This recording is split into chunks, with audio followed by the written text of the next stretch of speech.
ये डील और ढील है ना, इन दो लफ्ज़ों के दायरे में सियासत घूमते चले जा रही है, डील और ढील। जमात इस्लामी ने मुतालिबात की मंजूरी तक धरना खत्म करने से इनकार कर दिया था। मोदी के भारत में खौफ की फजा है, अकलियतों का जीना मुश्किल हो गया है। सब्सक्राइब करें और बेल दबाएं ताकि कोई खबर रह न जाए।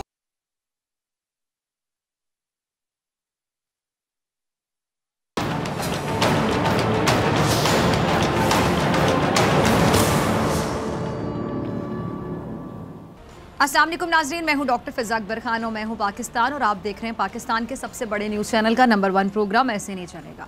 नाज़रीन, आज मैं आपके सामने दो ऐसी मिसालें पेश करूंगी। इनमें से एक बर्दाश्त करने से मुतालिक, भूल जाने की, आगे बढ़ जाने की, और दूसरी सब्र से ताल्लुक़ रखती है। लेकिन मैं पहले आपको मुसीबतों से लड़ने और पछतावे से निकल कर आगे बढ़ने का किस्सा सुनाना चाहूँगी। अच्छा, किस्सा कुछ यूँ है कि एक बूढ़ा आदमी कांच के बर्तनों का बड़ा सा टोकरा सर पे उठाए शहर बेचने के लिए जा रहा था। चलते चलते उसे हल्की सी ठोकर लगी तो एक कांच का जो ग्लास है ना, वो टोकरे से फिसल कर नीचे गिर पड़ा और ज़ाहिर बात है टूट गया। अच्छा, बूढ़ा आदमी उसकी परवाह किए बगैर अपनी उसी रफ्तार से चलता रहा जैसे कुछ हुआ ही नहीं है। पीछे चलने वाले एक और राहगीर ने जब ये सारा मंजर देखा तो भागकर बूढ़े के पास पहुंचा और कहने लगा कि बाबा जी, आपको शायद पता नहीं चला, पीछे आपका एक बर्तन टोकरे से गिरकर टूट गया है। बूढ़ा शख्स अपने चलने की रफ्तार कम किए बगैर बोला कि बेटा मुझे मालूम है। जिस पर राहगीर हैरान होकर बोला कि बाबा जी, अगर आपको मालूम है तो फिर आप रुके क्यों नहीं। इस पर बूढ़े ने ये जवाब दिया कि बेटा, जो चीज़ गिरकर टूट गई उसके लिए रुकना बेकार है।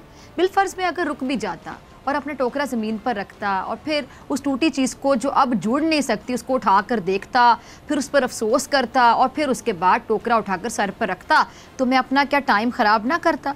मैं अपना टाइम भी ख़राब करता, टोकरा रखने उठाने में ऐन मुमकिन है कि मैं अपना कोई और नुकसान भी कर लेता, और शहर में जो कारोबार करना था अफसोस और पछतावे के बायस वो भी ख़राब कर बैठता। मैंने टूटे ग्लास को वहीं छोड़कर अपना बहुत कुछ बचा लिया। बूढ़े ने अपनी बात को जारी रखते हुए कहा कि हमारी ज़िंदगी में कुछ परेशानियाँ, गलतफहमियाँ, नुकसान और जो मुसीबतें हैं वो बिल्कुल इसी टूटे ग्लास की तरह होती हैं कि जिनको हमें भूल जाना चाहिए, छोड़कर आगे बढ़ जाना चाहिए। पीछे देखेंगे नुकसान में रहेंगे, आगे बढ़ेंगे शायद कोई फ़ायदा हो।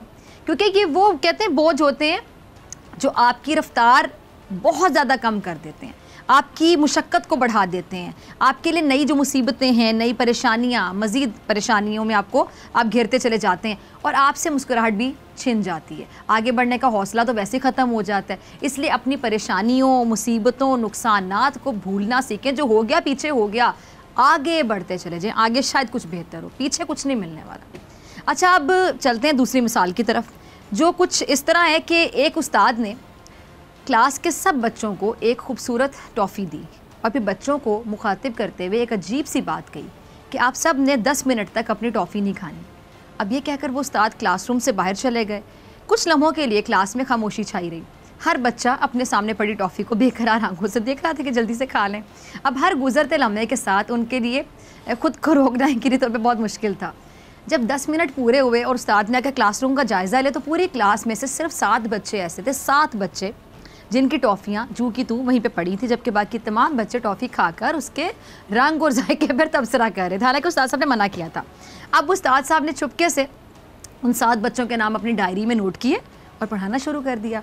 अच्छा, कुछ साल गुजर गए। कुछ सालों के बाद उस्ताद ने अपनी वही डायरी खोली, उन 7 बच्चों के नाम निकाल कर उनके बारे में तहकीक शुरू कर दी और काफ़ी तहकीक करने के बाद उनको पता चला, उनके बारे में मालूम हुआ कि वो अपनी ज़िंदगी में बहुत बहुत बहुत कामयाब लोग हैं। उनका शुमार कामयाब तरीन अफराद में होता है।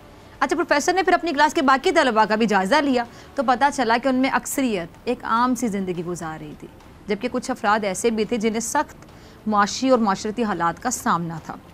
अब इस तमाम तर काविश और तहकीक का निचोड़ प्रोफेसर साहब ने एक जुमले में निकाला और वो ये था कि जो इंसान 10 मिनट तक सब्र नहीं कर सकता वो ज़िंदगी में कभी भी तरक्की नहीं कर सकता। सिर्फ 10 मिनट, लेकिन नहीं कर पाते लोग सब्र और तरक्की भी नहीं कर सकते। अब इस तहकीक को दुनिया भर में पजीराई मिली।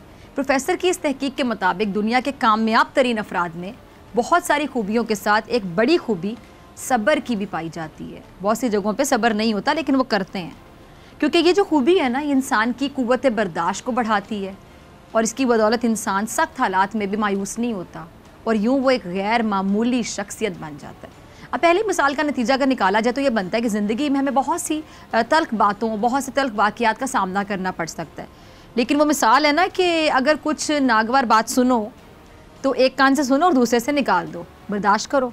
अपने रास्ते में पड़े जो कांटे हैं उनके चुभने पर शिकवा करने की बजाय अपने दामन से कांटे निकालो और आगे बढ़ते चले जाओ। यही कामयाब ज़िंदगी गुजारने का फ़लसफ़ा है। अब दूसरी मिसाल है, उसमें सब्र की अहमियत को बयान किया गया कि जो इंसान सब्र कर लेता है वो एक कामयाब ज़िंदगी के डगर पर चल निकलता है। सब्र का पैमाना छलकने लगता है तो वहाँ से ही आप समझ लें कि माशरे में ये जो बिगाड़ है ना, बिगाड़ नामी चीज़ ये जन्म लेने लगती है। अब जिस तरह मिसाल में 10 मिनट तक सब्र करने वाले को एक कामयाब शख्स करार दिया गया, लेकिन हमारी सियासत में एक लम्हे के लिए भी चैन के आसार नहीं है, एक लम्हे को भी करार नहीं है। सब्र नाम की तो कुछ चीज़ ही नहीं आती है आपको नज़र? हमारे सियासतदानों में सब्र नाम की चीज़ नज़र। हमारे रहबर अपने हरीफ पर वार करने के लिए 10 मिनट रुकना तो दूर की बात, 10 सेकंड के लिए भी रुकना पसंद नहीं करते, एक पल के लिए भी रुकने के लिए तैयार नहीं है। अब आप देखें कि मुल्क में बड़े बड़े मसाइल हैं जिनको हल करने के लिए जो सियासी क़यादत है इनकी तवज्जो की एक होती है ज़रूरत, एक होती है अशद ज़रूरत है। लेकिन हमारे रहबरों की जो तवज्जो है वो तो इस तरफ है कि किस तरह से हुकूमत को गिराना है। कोई लॉन्ग मार्च करके हुकूमत के ख़ात्मे की कोशिशें कर रहा है, कोई इन हाउस तब्दीली लाने की आरजू रख रहा है। इस वक्त हमारी जो सियासत है उसमें सिर्फ डील डील डील डील, ये डील और ढील है ना, इन दो लफ्ज़ों के दायरे में सियासत घूमते चले जा रही है, डील और ढील। कौन बेहतर सियासत करता है, कौन किस पर बाजी ले जाता है, बस सारा जोर यहाँ पर लगा हुआ है। किसने किसको कितना नीचा दिखा दिया, किसने किसको कितना नीचा गिरा दिया, यही हो रहा है सब कुछ। सियासी जमातें एक दूसरे के अकाउंट्स में झांक रही हैं कि किसके खातों में फ़ॉरेन फंडिंग जो है वो हुई है और किसके अकाउंट्स इस नज़र करम से पाक हैं। इसीलिए कोई फ़ॉरेन फंडिंग केस में जो पकड़े जाने वाले 8 वॉल्यूम्स उसको सामने लाने का मुतालबा कर रहे हैं। और अब तो ये भी खबर है कि जी महंगाई को नीचे लाने के लिए अपोजिशन इत्तेहाद पार्लियामेंट के बाहर, ये जो अपोजिशन इत्तेहाद है पार्लियामेंट के बाहर जाके एहतजाज करे। खबर के मुताबिक जो मुत्तहिदा अपोजिशन है ये महंगाई पर हुकूमत के खिलाफ पार्लियामेंट के सामने एहतजाज करेंगे। इन्होंने फैसला कर लिया है और ज़राए क्या बताते हैं कि मुत्तहिदा अपोजिशन की जानिब से फैसला ये किया गया है कि बुध को पार्लियामेंट के सामने महंगाई के खिलाफ भरपूर एहतजाज किया जाएगा। एहतजाज में अपोजिशन लीडर और अरकान पार्लियामेंट हिस्सा लेंगे। अच्छा, मुझे समझ नहीं आ रही कि अपोजिशन तो पार्लियामेंट की सियासत पर यकीन रखने का दावा करती है, तो फिर पार्लियामेंट के बाहर यह एहतजाजी मुजाहरा क्यों किया जा रहा है? मैं एहतजाज के ख़िलाफ़ नहीं, लेकिन ये जो अगर मसाइल पार्लियामेंट के अंदर हल नहीं होते, मसाइल पार्लियामेंट में हल नहीं करने, तो फिर ऐसी जो पार्लियामेंट है उसको फिर आप लोग ताले लगा दें। तो पार्लियामेंट के अंदर बैठ के आप मसाइल को हल करें, लेकिन पार्लियामेंट के बाहर जाके एहतजाज करना समझ नहीं आ रहा। पार्लियामेंट के बाहर भी यानी बेसुकूनी का माहौल, और पार्लियामेंट के अंदर का माहौल तो आपको पता ही है, मुझे बताने की ज़रूरत ही नहीं है। जब भी इजलास होता है क्या होता है, वो इजलास कम मछली बाज़ार ज़्यादा लग रहा होता है। ऐवान मछली बाज़ार का मंजर पेश कर रहा होता है। जैसे कि कल भी ऐवान में क्या हुआ था, दोनों तरफ से इल्ज़ाम तराशियाँ, इल्ज़ाम की बुछाड़, और जो सब्र का पैमाना है वो दोनों जानिब से बार बार आउट ऑफ कंट्रोल होता जा रहा था। और जिस मसले पर अपोजिशन हुकूमत के दरमियान गर्मा गर्मी हुई थी वो क्या था? वो कोई आम इशू नहीं था। क्या था? सानेहा। सानेहा का मतलब भी ना अगर आप पढ़ लें डिक्शनरी खोल के कि सानेहा किस वाक़ये को कहते हैं। सानेहा मरी, यानी मरी में जो एक अफसोसनाक वाक़या पेश आया, एक बहुत बड़ा सानेहा पेश आया, ये टॉपिक था जिस इशू पे बात हो रही थी। सानेहा मरी। मुझे इंतज़ार था कि कल के इजलास में जो हुकूमत है और ये जो अपोजिशन है सानेह पर कम अज़ कम इस सानेह पर ही एक हो जाएँ ग्रजेस को मिटाकर, लेकिन यहाँ पर भी आप देख लें कि क्या होता रहा।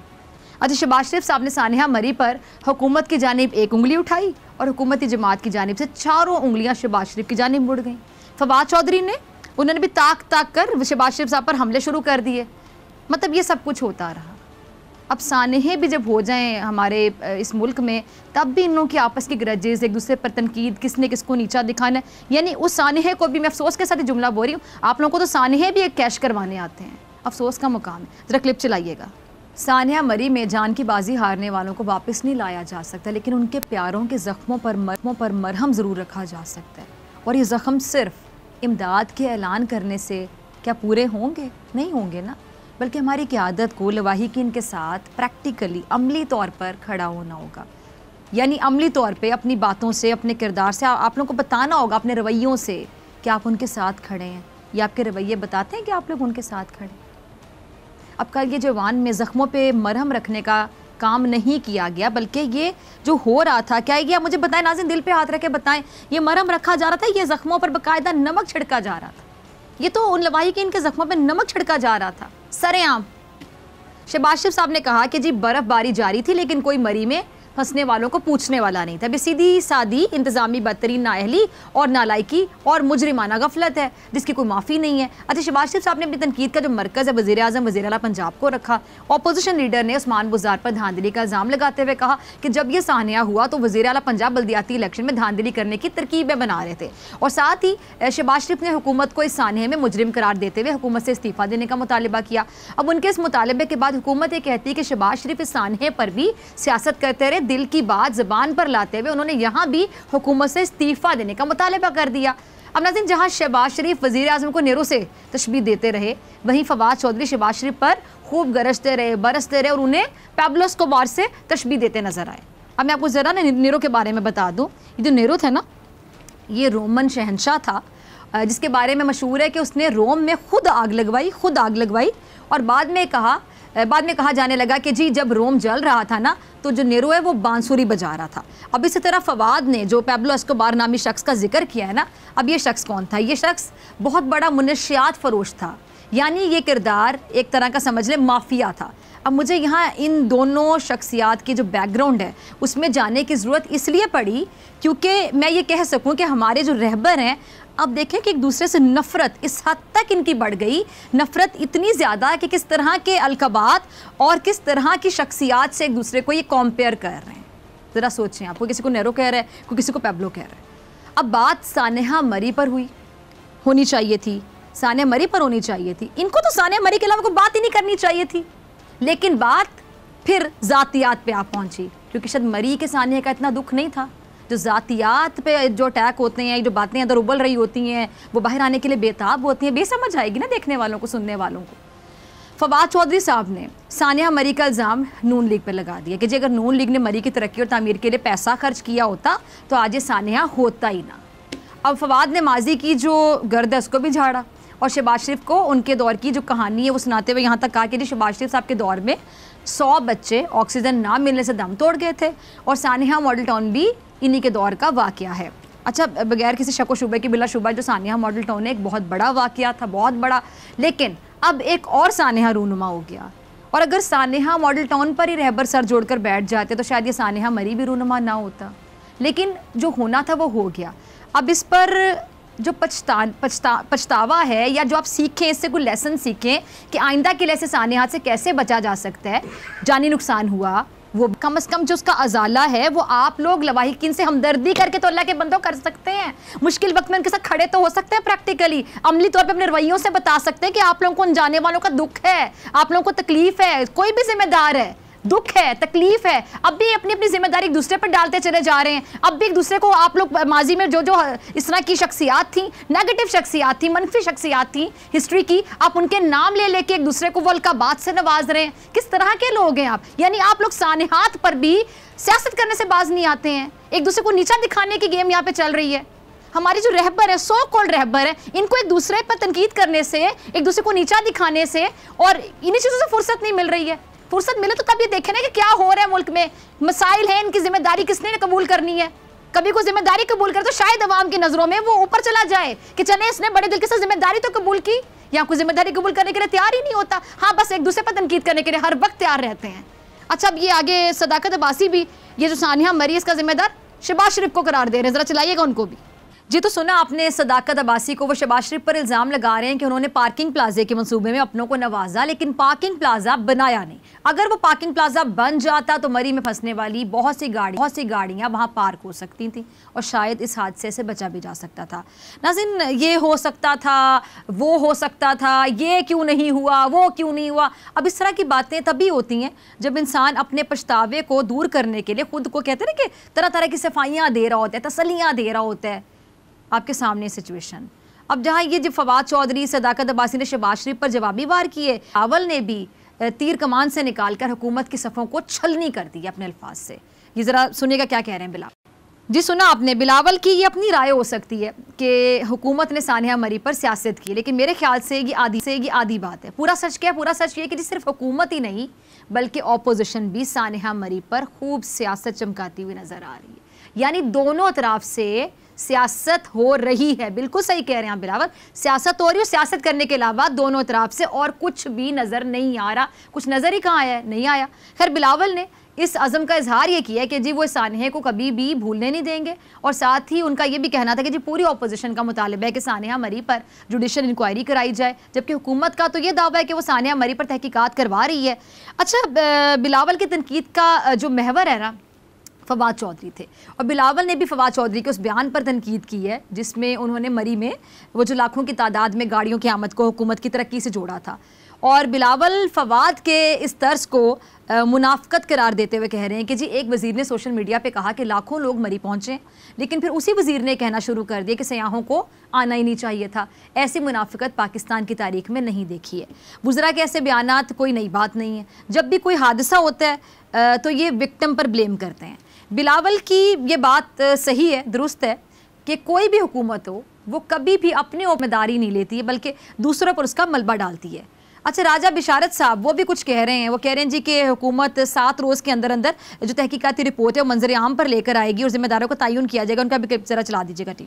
चलिए, अच्छी बात है अगर ऐसा हो जाता है और सानिया के जो जिम्मेदार हैं उनका तयन हो जाता है। अगर महकमा मौसमियात ने मौसम की पेशगी इतला कर भी दी थी, लेकिन मौसम पल भर में बदलता है, इसीलिए मौसम की किसी एक पेशगोई पर यकीन करना मुश्किल है। और अगर महकमा मौसमियात की बात को मान भी लिया जाता तो इतनी बड़ी तादाद में ये जो गाड़ियों की आमद है उसको तब भी नहीं रोका जा सकता था। लेकिन एक ऐसा मैकेनिज्म ज़रूर होना चाहिए था कि जिससे गाड़ियों को एटलीस्ट वक्फे से मरी में दाखिल किया जाए। कोई तो मैकेनिज्म हो सकता था। और ये जो कमियां हैं नाजरीन, कोताहियां हैं, उनको लाजमी दूर करना चाहिए जिसकी वजह से ये सानिया पेश आया। अब जाहिर बात है कोई किसी को जिम्मेदार करार दे रहा है, कोई किसी चीज़ को जिम्मेदार करार दे रहा है, ये हो गया वो हो गया, ये नहीं हुआ वो नहीं हुआ। ये अपनी कमियों को, अपनी अपनी कोताहियों को समझें। जाने गई हैं, मजाक नहीं है, ये जानने गई हैं, बहुत बड़ा सानिया है, इससे सीखें। अब हुकूमत कहती है कि जी उसके नुमाइंदे जो है सानिया की जगह पर पहुंचकर जो रेस्क्यू इदारे हैं उनका हाथ बटा रहे थे, लेकिन ऑपोजिशन का कोई नुमाइंदा वहां पे मौजूद नहीं था। अब ऑपोजिशन जवाब में कह सकती है कि जी ये हुकूमत वक्त का काम था, ये हमारा काम नहीं था, ये हुकूमत वक्त का काम था। और हमजा शहबाज ऐसी कोई बात कर भी रहे हैं, ज़रा क्लिप चलाइए। अच्छा, हमजा शहबाज को आपने सुना, क्या कह रहे हैं वो कि जी इतलात हैं कि मरी में अमवात ज़्यादा हैं जो छुपाई जा रही हैं। उन्होंने कहा जी इसका हिसाब वज़ीर आज़म को देना पड़ेगा, सानिया मरी पर मट्टी डालने नहीं देंगे। अब हमजा भी सानिया मरी पर बात करते करते फ़ॉरेन फंडिंग में पहुंच गए। फ़ॉरेन फंडिंग का जो केस है उसका सानिया मरी से तो कोई ताल्लुक़ नहीं बनता ना, लेकिन हमजा ने फ़ॉरेन फंडिंग का जिक्र ज़रूर छेड़ दिया। अब ऐसे में तासुर तो ये जाएगा कि अपोजिशन तो सिर्फ सियासी जो रंग है वो जमाने का मौका तलाश कर रही है, और सानिया मरी में अपोजिशन को खूब सियासत करने का मौका मिला भी है। अब हमारे जो रहबर हैं उनकी ये जिम्मेदारी है कि वो गलतियों से सीखें, बजाय इसके कि तनकीद करें, फ़लाँ वक्त में फ़लाँ ने किया था, फ़लाँ वक्त में फ़लाँ ने किया था, उसके दौर में ये हो गया था, उसके दौर में वो हो गया था, उसके दौर में अगर ये हो जाता तो ये ना होता, अगर वो हो जाता तो ये ना होता। ऐसी बातों से बाहर निकलें। कौम के लिए, मुल्क के लिए आप लोगों को एक होना चाहिए। लेकिन जिस तरह ये लोग कर रहे हैं और ये करते चले जाएंगे तो ऐसे कैसे चलेगा? ना मुल्क चलेगा, ना निज़ाम चलेगा, कुछ भी नहीं चलेगा, ऐसे नहीं चलेगा। मिलते हैं ब्रेक के बाद।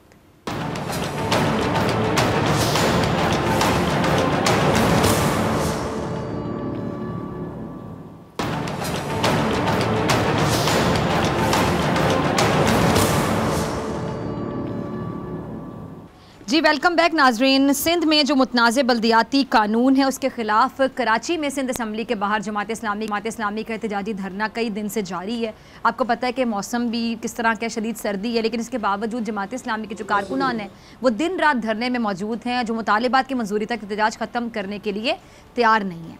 अच्छा, 2 दिन पहले आपको याद होगा धरने में पीपल्स पार्टी का जो वफ़द है नासिर हुसैन शाह साहब की क़यादत में मुज़ाकरात के लिए पहुंचा था, और जमात इस्लामी की क़यादत को बल्दियाती कानून में तरमीम की यकीन दहानी कराते हुए धरना ख़त्म करने की दरख्वास्त भी की थी, लेकिन जमात इस्लामी ने मुतालिबात की मंजूरी तक धरना ख़त्म करने से इनकार कर दिया था।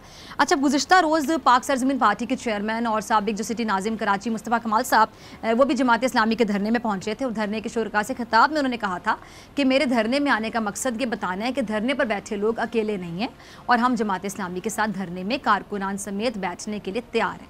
अब देखना होगा पीपल्स पार्टी की जो क़यादत है बल्दियाती कानून में तरमीम के लिए कब तैयार होती है और जमात इस्लामी को कब तक ये धरने में बैठना पड़ेगा। इस पर बात करने के लिए मेरे साथ मौजूद है अमीर जमात इस्लामी कराची हाफिज़ नईमुर रहमान साहब। हाफिज़ साहब बहुत शुक्रिया वक्त देने के लिए। हाफिज़ साहब सबसे पहले मैं जानना चाहूँगी कि पीपल्स पार्टी से मुज़ाकरात के लिए जो कमेटियों का जो ऐलान हुआ है इसमें तय क्या पाया और कोई जो वक्त मुकर्रर किया है कि कब तक फैसला करना है कि कमेटियों को ये जो नई तरामीम में वापस लेने ख़त्म करने के मामले पर?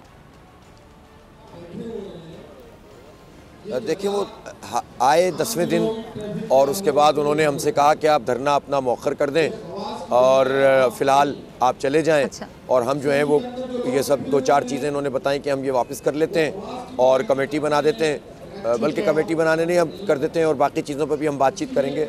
हमने उनसे बहुत वाज़ेह तौर पर कहा कि देखें हम यहाँ अपनी फेस सेविंग के लिए आपसे बात नहीं करना चाहते कि भाई आप आए हैं, आप जिस तरह भूख हड़ताल में पानी पिलाते हैं और भूख हड़ताल ख़त्म हो जाती है। हम यहाँ धरना देने आए, कराची के वो बुनियादी हुकूक़ हैं जो आइन हमें देता है तमाम बल्दियाती इदारों के, वो सिंध भर के हैं, खुसूसन कराची मेगा सिटी है। और मुझे बताएं कि इसमें से कौन सी का मुतालबा जो है वो हम गलत कर रहे हैं। मैंने उनको पूरी एक लिस्ट दे दी कि वो इदारे जो पहले कराची के बल्दिया के मातहत थे, सिटी डिस्ट्रिक्ट गवर्नमेंट के नेमतुल्लाह खान साहब के ज़माने में और उसके बाद भी, वो सारे के सारे आपने जो है वो सिंध हुकूमत के पास ले लिए। जो बच्चे कुछ इख्तियारात थे, कुछ तालीमी इदारे KMC के रह गए थे, कुछ अस्पताल डिस्पेंसरियाँ रह गई थी, वो भी आपने अपने कब्जे में ले लिए। तो फिर बल्दिया क्या करेगी? ना कचरा, ना पानी, ना बिजली, ना गैस, ना ट्रांसपोर्ट, ना कोई हॉस्पिटल। जो अपने हॉस्पिटल KMC के वो भी आप ले लेंगे तो बल्दिया का मेयर करेगा क्या? तो हमने कहा कि हमारी अगर जायज़ मुतालबात हैं आप मान लें, ऐलान कर दें, उड़ जाते हैं। लेकिन आप अगर ये चाहेंगे कि आपकी यकीन दहानी पे हम चले जाएं तो हम यहाँ से नहीं जाएंगे। मैंने लोगों से भी मशवरा किया, हज़ारों लोग मौजूद थे, उन्होंने बैक ज़ुबान कहा कि हम नहीं जाएंगे यहाँ से। तो ये मैसेज उनको बहुत क्लियर चला गया, उन्होंने कमेटी बना दी, हमने भी कमेटी बना दी। अब हम इंतज़ार कर रहे हैं कि ठीक है, वो शायद इस्लामाबाद कोई नैब का केस था मुराद अली शाह साहब का, उसमें सब गए थे, आज वापस आ गए होंगे या आने वाले होंगे। अब हम देखते हैं कि ये बामानी मुज़ाकरात होते हैं तो ठीक है, वरना हमारा धरना जारी है, बल्कि हमने इस धरने को अब एक्सटेंड कर दिया है। अब शहर भर से रैलियाँ निकल कर यहाँ पर आती हैं और रास्ते में धरने देते हुए आएंगी और इसी तरह से हमारे फ्लोट्स चल रहे हैं। अब हम ये अवेयरनेस जो है गली मोहल्ले की सतह पर बरकरार रखेंगे और ये मरकज़ियत भी रहेगी। आज भी हज़ारों ख़वातीन आई थी धरने में, तमाम शहर से लोग काफ़िले, अब तो हैदराबाद से लोग आए हैं। कल परसों जो है वो पूरे सूबे में तमाम सिंधी महाजिर आबादियों में सब में एहतजाज हुआ है। तो अब तो जो है वो लोगों के अंदर एक ऐसा शऊर पैदा हो गया है कि अब तो हम पीछे हट ही नहीं सकते। अब तो हमें मुतालबात मनवाने ही है और कराची को हक दिलाना ही दिलाना है इंशाल्लाह। ठीक है, ठीक है। अच्छा हाफिज़ साहब, जैसे कि आप भी बता रहे हैं कि लोगों की तादाद बढ़ती चली जा रही है, लोग डिफरेंट शहरों से भी शिरकत कर रहे हैं, हैदराबाद का भी आपने जिक्र किया। अच्छा, मुस्तफ़ा कमाल साहब के हवाले से भी कहा जा रहा है कि शायद उनसे भी कोई बात हुई है, तो क्या PSP भी धरने में शामिल होने जा रही है? नहीं, उन्होंने हमें पेशकश की और मैं उनको शुक्रगुजार हूँ कि वो पूरी काबीना के साथ, पहले भी उनकी टीम आई, फिर वो खुद कल आए, उनके बहुत सारे वर्कर्स भी थे और उन्होंने ये पेशकश की कि हम धरने में शिरकत के लिए तैयार हैं। तो हमने शुक्रिया के साथ इस पेशकश को कबूल भी किया और ये भी कहा कि ज़रूरत पड़ेगी तो इंशाअल्लाह हम आपको बताएंगे। तो ये एक अच्छा जेस्चर है और उन्होंने, चूँकि वो हुकूमत में शामिल पार्टी नहीं है और वो भी जो है अपनी तौर पर एहतजाज कर रहे हैं, हम उनकी भी हिमायत करते हैं। लेकिन हमें अफसोस उन पार्टियों पर है जो अपोजिशन पार्टियाँ हैं, जो ऐवान के अंदर मौजूद 50-51 MP हैं PTI और MQM के, उन्होंने अब तक क्या किया है और इनकी इस कमज़ोरी के नतीजे में पीपल्स पार्टी को ताकत मिली हुई है। और हमें अफसोस के साथ कहना पड़ता है कि 2013 में जब सारे इख्तियारात पे शबखून मारा गया था, उस वक्त भी MQM इत्तेहादी थी पीपल्स पार्टी की और मज़ीद 1 साल तक वो इत्तेहाद में शामिल रहे थे और सारे इदारे हमारे छिन गए थे। और अब भी ज़ुबानी जमा खर्च के अलावा कुछ भी नहीं है। बैनर पे बैनर इक्का दुक्का टांग दो और ड्राइंग रूम पॉलिटिक्स करो, कभी ऑल पार्टीज करो, कभी PTI MQM से मिले, कभी MQM PTI से मिले, कभी एक दूसरे से मिले और प्रेस कॉन्फ्रेंस से करते रहें। ये इनकी सियासत है, इसके नतीजे में कराची का बेड़ा गर्क हो गया। तो हम तो इनकी तरफ नहीं देखेंगे, हम तो आवाम की तरफ देख रहे हैं। MQM के लोग आ रहे हैं हमारे धरने में, PTI के सिंपैथाइजर हमारे धरने में आ रहे हैं, पीपल्स पार्टी के कराची के वर्कर्स परेशान हैं इस पूरे वडेरा शाही निज़ाम से कि जो पहले दही सिंध पे कब्जा कर चुका है, अब पूरे शहरी सिंध पे भी कब्जा करना चाहता है। तो अल्हम्दुलिल्लाह ये धरना एक आवाज़ बन गया है लोगों की। ठीक है।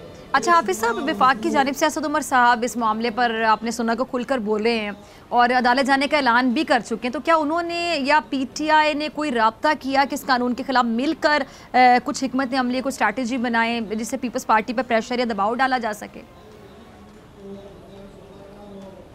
देखें, जब ये पहला बिल आया था जो गवर्नर साहब के पास गया था, फिर वापस हुआ, फिर दोबारा एक बन गया, उस वक्त अलबत्ता PTI के साथी हमारे पास आए थे दफ्तर में, और उस वक्त भी हमने यही बात कही थी कि हम अपने अपने प्लेटफॉर्म से अपनी इस जद्दोजहद को तेज़तर करें और फिर आगे चलकर देखेंगे। लेकिन मुझे अफसोस है कि PTI ने आज तक की तारीख में कोई बड़ा एहतजाज नहीं किया, कोई डेमोन्स्ट्रेशन नहीं किया। सिंध असम्बली पर उन्होंने एक तारीख दी थी, फिर उस दिन धमाका हुआ तो उसकी बुनियाद बनाकर इन्होंने वो कैंसिल कर दिया था, वो भी एक एहतजाजी मुजाहरा था। तो जब इतनी बड़ी पार्टियाँ जिनको 14 कौमी असम्बली की सीटें कराची ने दी, उनका ये कराची के साथ सलूक है, तो हम तो अपना और अपने आवाम का वक्त ज़ाया नहीं कर सकते इनके इंतज़ार में। हमने तो जिद्दोजहद शुरू कर दी, जो आ रहा है यहाँ पर हम उसको वेलकम कर रहे हैं। लेकिन बहरहाल अब PTI को भी और MQM को भी जवाब तो देना पड़ेगा ना कि भाई आपने क्या किया है। आप सिर्फ एक केस दाखिल करके कहें कि हम फारिग हो गए, आपकी रिस्पॉन्सिबिलिटी थी। और फिर दूसरी बात यह है कि PTI और MQM विफाक में इत्तेहादी हैं, और विफाकी हुकूमत ने हमारी मरदमशुमारी, जाली मरदमशुमारी को नोटिफाई किया है, कोटा सिस्टम में गैर मुअय्यना मुद्दत के लिए इजाफा किया है, गैस का बहरान विफाक की वजह से है, जितने भी हमारे वो इशूज़ हैं कि इलेक्ट्रिक उसको गैस फराहम हो रही है, आवाम को नहीं मिल रही, चूल्हे ठंडे पड़े हुए, तो ये भी विफाक का सब्जेक्ट है। तो विफाक खुद कराची के साथ क्या कर रहा है, आधी पौनी ग्रीन लाइन का इफ्तिताह करके बगले में जा रहे हैं, खैरात दे दी हमें। और भाई 9,000 अरब रुपए तुम्हें 3.25 साल में कराची ने टैक्स दिया है, 9,000 अरब रुपए। आपने किया क्या कराची के लिए, पैकेजेस के अलावात के अलावा? इसलिए PTI किस मुंह से कहेगी कि एम्पावर करना चाहिए? ये तो खुद बल्दियाती इंतखाब KP में नहीं कराना चाह रहे थे, इलेक्शन कमीशन ने ज़बरदस्ती करवाया तो ये कोर्ट में चले गए थे कि इलेक्शन नहीं होने चाहिए इसलिए। और पंजाब में तो इन्होंने अभी तक उनको मुअत्तल करके रखा हुआ था।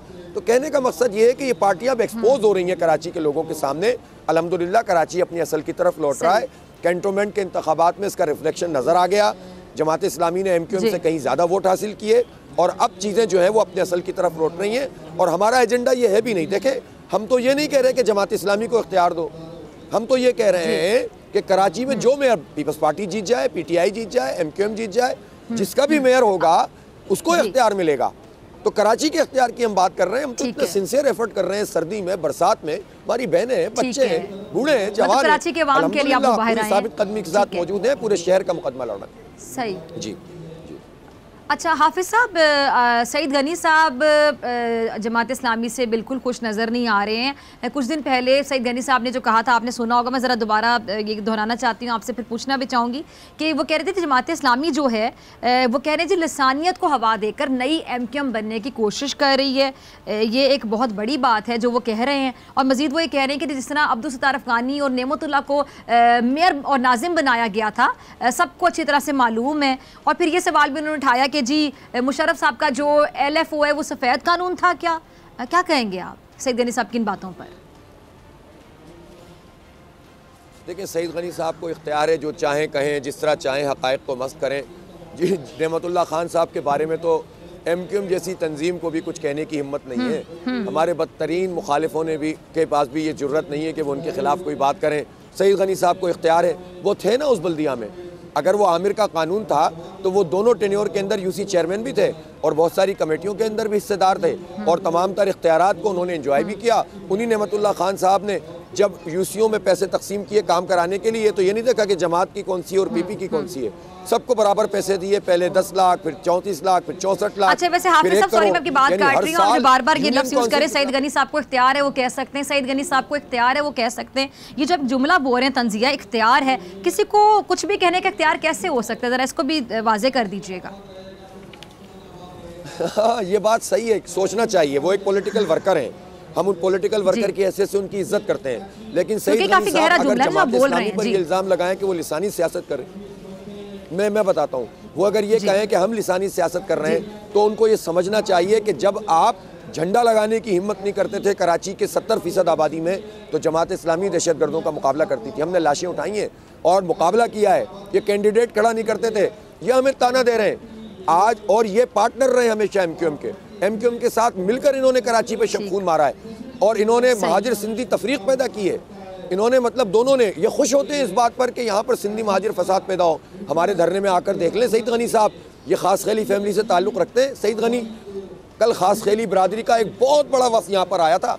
आप अपनी बरादरी को नहीं रोक सके सईद गनी साहब, आप सिंधियों को नहीं रोक सकते जमात इस्लामी के इस धरने में आने से, इसलिए कि हम बात करते हैं वडेरों के खिलाफ, तो इनको बुरा लगता है। हम सिंधियों के खिलाफ बात नहीं करते। वडेरों ने दही सिंध पर अपना कब्जा मुकम्मल किया हुआ है। गर्दनों पे पैर रखकर ये वडेरे इन असम्बलियों के अंदर बैठे हुए हैं। अब ये शहरी सिंध पे भी कब्जा करना चाहते हैं। जब हम इस कब्जे की बात करते हैं तो इनको तकलीफ होती है। तो ये बताएं ना इन वडेरों ने, सिंधी अदब है, सिंधी शायरी है, वो तो वडेरों के खिलाफ मुजाहिमत से भरी हुई है। मुझे तो वो शेर भी आते हैं। कहने का मतलब ये कि ये डिट्रैक्ट ना करें, हम जो कह रहे हैं उस पर रहें, इधर उधर की बातें नहीं करें। देखिए हम ये कह रहे हैं हमें इख्तियार दो, गलत बात है। हम कह रहे हैं मेयर के माते तमाम इदारे होने चाहिए, गलत बात है। फिर सही ठीक है। हाफिज नईमुर रहमान साहब, बहुत शुक्रिया आपके वक्त के लिए। नाज़रीन, आपसे मुलाकात होगी इस ब्रेक के।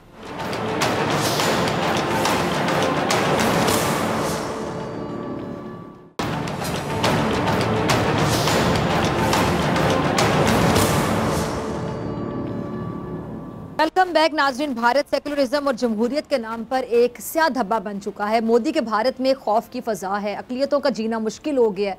2014 से लेकर बीजेपी भारत में सिर्फ नफरत की आग जला रही है। अब तो बीजेपी के रहनुमा नफरत में इतने अंधे हो गए कि खुल्लम खुल्ला अवामी तकरीबात में मुसलमानों की नस्ल कुशी का दर्स दे रहे हैं, बाकायदा दर्स दे रहे हैं।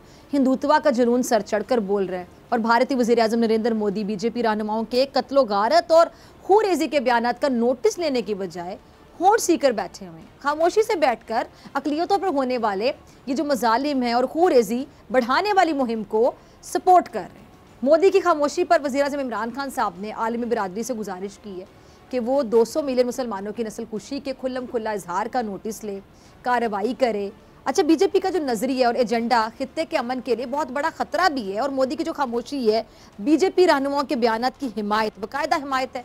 ये वक्त है कि दुनिया मोदी सरकार के मजालिम के खिलाफ आंखें खोले, इंसानी हुकूक की पामाली के खिलाफ एक्शन ले। दूसरी तरफ पाकिस्तान और अफगानिस्तान में कल शाम से ऐसी खबरें गर्दिश कर रही हैं कि जिनके मुताबिक तहरीक तालिबान पाकिस्तान के इंतहाई अहम दहशतगर्द मोहम्मद खुरासानी अफगान सूबे नंगरहार में मारा गया और TTP के दहशतगर्द मोहम्मद खुरासानी पाकिस्तान के मासूम अवाम और सिक्योरिटी फोर्सेस पर हमलों में मुलव्विस था।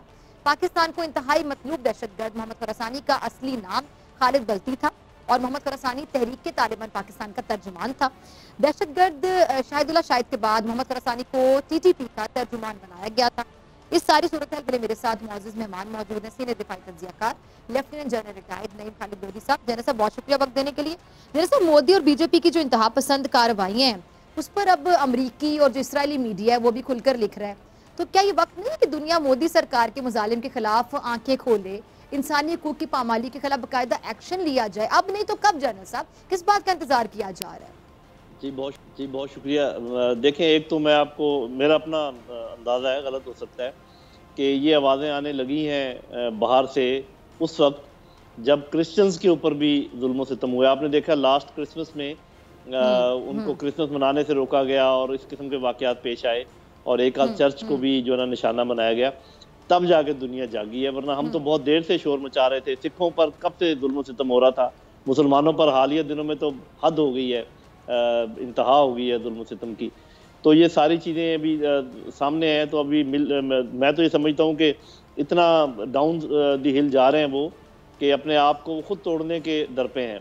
लेकिन ये भी हमें समझना चाहिए कि आखिर मोदी सरकार फिर भी वोट उसने लिए हैं और आगे भी वो समझिए कि लेगी। इसका मतलब एक बहुत बड़ी तादाद इंतहा पसंद लोगों की वहाँ पर मौजूद है। हालांकि हम ये भी देख रहे हैं कि उनकी सोसाइटी में से कुछ अच्छी आवाज़ें भी उभर रही हैं जो कि इसके ख़िलाफ़ हैं।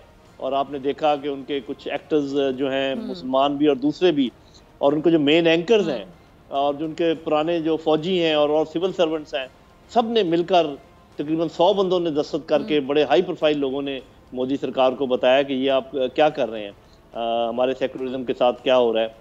तो जो तो मकबूजा कश्मीर है वो तो आप समझें कि वो तो मुकम्मल तौर पे उनसे मुतनफ़र हो चुके हैं वहाँ के जो लोग हैं। अब तो मेन इंडिया में ये मामलात हो रहे हैं। तो टूट फूट की तरफ जो उनका सफ़र है वो नज़र आ रहा है। हमें सिर्फ फिक्र इस बात की है, पहली बात तो ये कि पाकिस्तान कोई खुश नहीं है सारी सूरत हाल पे, क्योंकि नॉर्मली होता ये है कि जब दुश्मन के इलाके में दुश्मन कोई गलती करे तो हम कहते हैं उसको टोको मत आगे चलने दो। लेकिन हमें खदशा इस बात का है, एक तो मुसलमान इन्वॉल्व हैं, उनके ऊपर जुल्म सितम, वो हमारे लिए बायस तशवीश है। उसके अलावा वो एक्सटर्नलाइज कर सकता है सारे मामले को। जब उसके हाथ से बात निकलने लगे तो वो किसी के, आपको पता है नाम लगाने, तो पाकिस्तान का नाम लगाना तो उनका वतीरा है, तो नाम लगाकर कोई ऐसी कार्रवाई कर सकते हैं जो कि उनकी तरफ से मुहिम जो ही हो, क्योंकि हम उसका बहुत अच्छा जवाब देंगे इंशाल्लाह। लेकिन फिर भी एक ख़तरे की बात तो है। तो मेरा अपना ख्याल ये है कि दुनिया जितना जल्दी इसका नोटिस ले ले बेहतर है, वरना ये पाकिस्तान और हिंदुस्तान के दरमियान कशीदगी की बहुत बड़ी वजह बन सकती है। ठीक है। अच्छा जनाब साहब, मुसलमानों के साथ जो बर्बरी का एक और वाकया सामने आया है। एक भारतीय रियासत झारखंड में बीजेपी के जो कारकुनान हैं, उन्होंने एक मरीज मुसलमान शख्स को सरेआम तशद्दुद का निशाना बनाया, उसकी तौहीन की। मुसलमान शख्स को ये जो कारकुनान थे बीजेपी के, इन्होंने बुरी तरह से मारा पीटा, उसके बाल खींचे और जत्थे ने बाकायदा मुसलमान शख्स से जबरदस्ती की। इतनी बड़ी तादाद में लोग होते हैं जत्थे की फॉर्म में, तो ये इन्होंने जय श्री राम के नारे उससे लगवाए। अब और कितने सबूत चाहिए दुनिया को? मतलब ये इनका सेकुलर भारत, क्या कहेंगे आप, जहाँ किसी को मजहबी आजादी हासिल नहीं है? जी, सबूत तो कई सालों से आपने देखा होगा, ऐसे वीडियो सामने आए हैं जहाँ पर उन्होंने जिंदा जलाया दालित्स को। ऐसे सबूत सामने आए जहाँ क्रिश्चियन पर जुल्म हुआ। जो उनकी मशरकी रियासतें हैं वहाँ पर जो कुछ हो रहा है वो सबके सामने है। अरसा दराज जो साल से बल्कि सैकड़ों साल से लोग रह रहे थे, उनका डोमिसाइल उन्होंने कैंसिल किया। और ये जो आप जिक्र कर रही हैं, इसके अलावा गौ माता के नाम पर जब भी उनको मौका मिलता है वो इस किस्म की कार्रवाई करते हैं, ज़बरदस्ती नारे लगवाते हैं। तो ये सारी चीज़ें तो हो रही हैं, लेकिन वही जैसे मैंने कहा ना कि जब तक मुसलमानों पर जुल्म व सितम होता रहा तो ज़्यादा दुनिया ने तवज्जो नहीं दी। लेकिन अब चूँकि क्रिश्चियंस पर भी हो रहा है, दालित तो खुद चूँकि हिंदू हैं तो वो तो हिंदुस्तान के अंदर से ये आवाज़ उठेगी। तो अभी पाकिस्तान को ये चाहिए, क्योंकि हम पड़ोसी हैं और हम अफेक्ट होते हैं, हमारे ऊपर इसका इम्पैक्ट होता है, हमें ज़्यादा से ज़्यादा चीज़ को आगे बढ़ाना चाहिए। और मेरा ख्याल है बहुत अच्छा ट्वीट किया है इमरान खान साहब ने। इसको चाहिए कि फ़ॉरेन ऑफिस को उसको आगे चले, सबूतों के तौर पे ये सारी चीज़ें लेकर जाए। लेकिन ये है कि आपको पता है दुनिया चलती है अपने इंटरेस्ट के ऊपर। इस वक्त बड़ा गहरा इंटरेस्ट है अमेरिका का, और अमेरिका आधी दुनिया है। तो देखें आगे क्या होता है। मुझे तो ऐसे लगता है कि थोड़ा सा पाकिस्तान को अपने मामला सीधे करने पड़ेंगे, अपने अंदर कोई कुव्वत पैदा करनी पड़ेगी। ये जो इकोनॉमिक क्राइसिस से हम गुजर रहे हैं, जो पॉलिटिकल क्राइसिस से हम गुजर रहे हैं, इसको अगर आप किसी तरीके से दुरुस्त कर लें तो उसका इम्पैक्ट भी होता है। फिर हिंदुस्तान सोचता है मुसलमानों पे जुल्म करते हुए, अभी उनको पता है कि हम कमज़ोर हालत में, इसलिए वो खुल कर खेल रहा है और इसको ज़्यादा हमें मौका नहीं देना चाहिए, उनका हाथ रोकने की ज़रूरत है। ठीक है।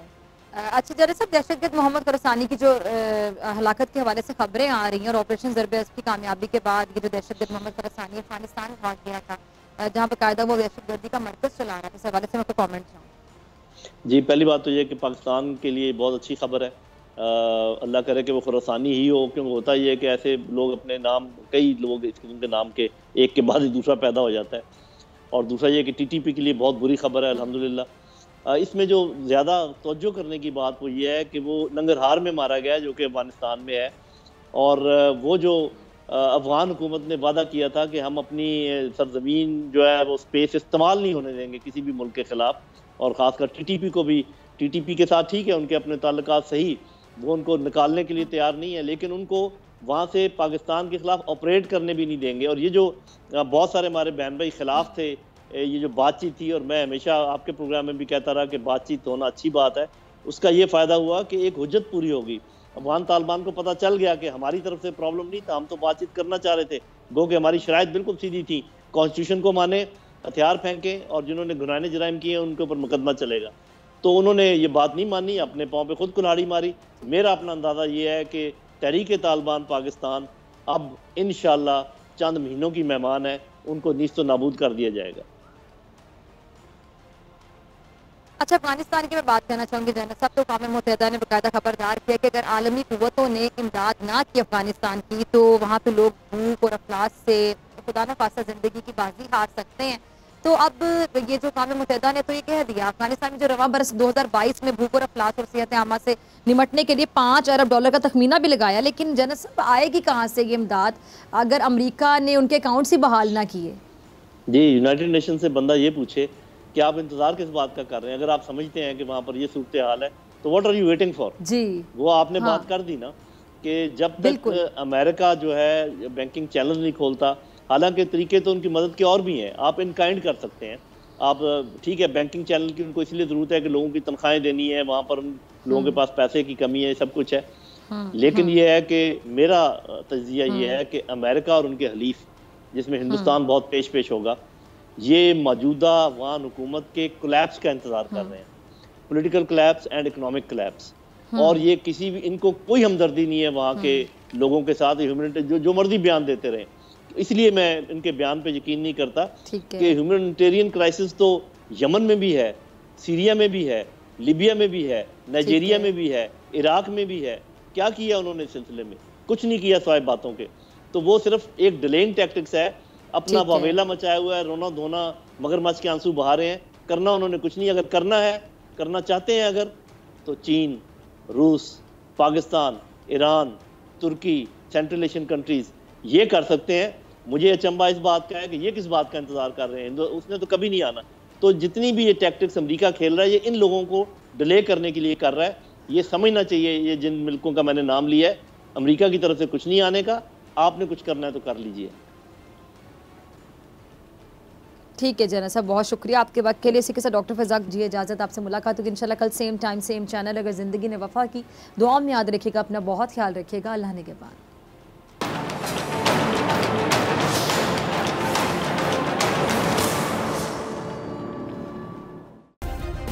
सब्सक्राइब करें और बेल दबाएं ताकि कोई खबर रह न जाए।